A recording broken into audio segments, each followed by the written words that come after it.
Assalamualaikum warahmatullahi wabarakatuh. Halo teman-teman semuanya. Pada kesempatan kali ini, kami akan membahas tentang analisis isu kontemporer pada korupsi. Sebelumnya, izinkan kami memperkenalkan diri. Kami adalah peserta Latsar CPNS Golongan 2, Angkatan 1 Kelompok 4, Sub Kelompok 2, yang diselenggarakan oleh Badan Pengembangan Sumber Daya Manusia Provinsi Sumatera Utara dengan pengampu materi Ibu Gadis Melani Rusli SH. Saya Reja Atriandi Rambe, AMD PAR sebagai ketua kelompok yang beranggotakan Rima Yolanda Hasibuan AMD, Rizka Dwi Yuliapani AMD FAR, Saiful Bahri AMK, dan Sri Dwita Wulandari AMK. Baiklah, saya akan mulai dengan menjelaskan tentang asal kata korupsi, yaitu dari bahasa Latin corruptio yang berarti busuk, rusak, menggoyahkan, memutarbalik, dan menyogok.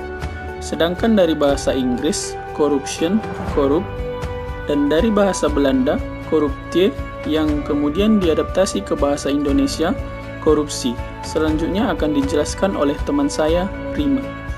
Saya akan melanjutkan tentang pengertian korupsi. Korupsi adalah tindakan setiap orang yang melawan secara hukum untuk melakukan perbuatan memperkaya diri sendiri atau orang lain yang dapat merugikan negara maupun perekonomian negara. Menurut Undang-Undang Nomor 31 Tahun 1999 dan Undang-Undang Nomor 20 Tahun 2001, terdapat 7 kelompok tindak pidana korupsi, yaitu 1. Kerugian keuangan negara, 2. Suap menyuap, 3. Pemerasan, 4. Perbuatan curang, 5. Penggelapan dalam jabatan, 6. Benturan kepentingan, dan 7. Gratifikasi. Bagaimanakah tingkat korupsi di Indonesia? Tingkat korupsi di Indonesia dapat dilihat berdasarkan penilaian Corruption Perception Index yang dilakukan setiap tahunnya. CPI didasarkan pada skor. Dengan skor 0 berarti negara tersebut merupakan negara yang sangat korup, dan skor 100 berarti negara tersebut adalah negara yang bebas dari korupsi. Pada tahun 2020, Indonesia berada pada urutan ke-102 dari 180 negara yang dinilai, dengan skor yang turun menjadi 37 dari 40 pada tahun 2019. Hal ini menunjukkan bahwa tingkat korupsi di Indonesia masih sangat tinggi, malah semakin memburuk dengan turun 3 peringkat pada tahun 2020. Selanjutnya akan dijelaskan oleh teman saya, Sri Dwita. Identifikasi isu. Terdapat 4 isu yang diidentifikasi, yaitu 1. Belum maksimalnya pemerintahan dalam membuat kebijakan terkait korupsi sehingga membuat proses hukum kasus korupsi terkesan lama dan berlarut-larut. 2. Kurangnya kesadaran dari pelaku bisnis untuk menciptakan bisnis yang bersih dari korupsi, seperti maraknya kasus korupsi di bidang perizinan usaha. 3. Rendahnya tingkat pengetahuan serta kepedulian masyarakat terhadap upaya pemberantasan korupsi, bahkan tidak sedikit masyarakat yang ikut mendukung praktik korupsi secara tidak sadar. 4. Kurangnya pendidikan mengenai nilai-nilai luhur dalam berbangsa dan bernegara, seperti nilai integritas, kejujuran, etika, dan rasa tanggung jawab.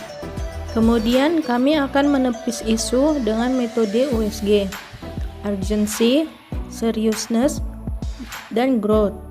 Dapat dilihat dari tabel di atas, dihasilkan isu yang layak diangkat adalah isu nomor 4, yaitu kurangnya pendidikan mengenai nilai-nilai luhur dalam berbangsa dan bernegara, seperti nilai integritas, kejujuran, etika, dan rasa tanggung jawab. Dengan total nilai USG 15 poin. Ini berarti peran pendidikan sangatlah berpengaruh terhadap korupsi di negara ini. Selanjutnya akan dilanjutkan oleh teman saya, Rizka. Baiklah, akan saya lanjutkan. Melakukan analisis isu menggunakan fishbone diagram. Faktor pertama ialah faktor individu, diantaranya adalah sifat serakah yang dimiliki individu itu sendiri dan rendahnya soft skill.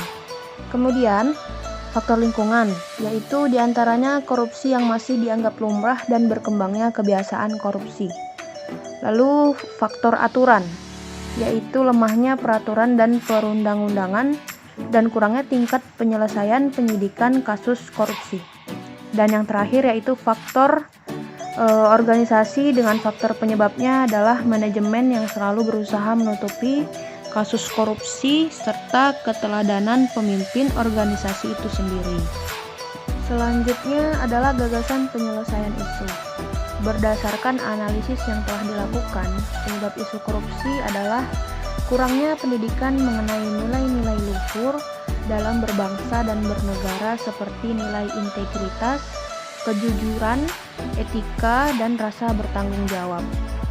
Sehingga yang harus dilakukan untuk menyelesaikan isu korupsi adalah menjadikan mata kuliah anti korupsi sebagai kurikulum nasional di perguruan tinggi yang berfokus pada peningkatan nilai mahasiswa sehingga menghasilkan mahasiswa yang berintegritas, jujur, beretika, dan bertanggung jawab.